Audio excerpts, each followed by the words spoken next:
ഹരിതീശ്വരം ആരാധ്യപാദുകം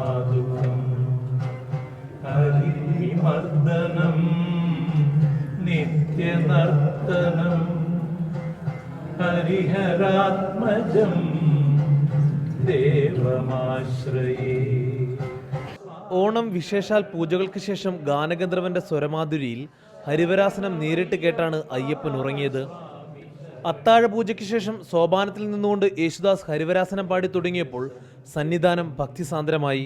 ശരണമയ്യപ്പ സ്വാമി ശരണമയ്യപ്പ ശരണമയ്യപ്പ സ്വാമി ശരണമയ്യപ്പ. 3 വർഷം മുമ്പ് പ്രഥമ ഹരിവരാസനം പുരസ്കാരം സ്വീകരിക്കുന്നതിനായി സന്നിധാനത്തെത്തിയപ്പോഴും അദ്ദേഹം ഹരിവരാസനം ആലപിച്ചിരുന്നു. എൻ്റെ അനുഭവങ്ങളുടെ വെളിച്ചം ഇതാണ്. അതായത് ഇന്ന് വരെ നടന്നിട്ടുള്ളത് ഞാൻ ചിന്തിച്ചിട്ടല്ല എന്നുള്ള പൂർണ്ണമായിട്ട് ഈ നിമിഷം മുതൽ കൊണ്ട് കുറച്ചുകൂടി ഉറപ്പിച്ച് ഞാൻ പറയാണ്. സാധാരണ സന്നിധാനത്ത് യേശുദാസിന്റെ റെക്കോർഡ് ചെയ്ത ഹരിവരാസനമാണ് മുഴങ്ങിയിരുന്നത്. 41 ദിവസം വ്രതമെടുത്ത ശേഷം ഇന്നലെയാണ് അദ്ദേഹം സന്നിധാനത്തെത്തിയത്. തന്ത്രിയിൽ നിന്നും മേൽശാന്തിയിൽ നിന്നും അനുഗ്രഹം വാങ്ങിയ ശേഷമായിരുന്നു ഗാനഗന്ധർവന്റെ മടക്കം. ഗാനഗന്ധർവന്റെ സ്വരമാതിരിയിൽ ഹരിവരാസനം തത്സമയം പിറന്നപ്പോൾ സന്നിധാനത്തെ സർവ്വചരാചരങ്ങളും ഭക്തിപൂർവ്വം തലകുനിച്ചു. ക്യാമറമാൻ അഭിലാഷ് ചിറക്കടവിനോടൊപ്പം സന്നിധാനത്തു നിന്നും ജോസി ബാബു, മാതൃഭൂമി ന്യൂസ്.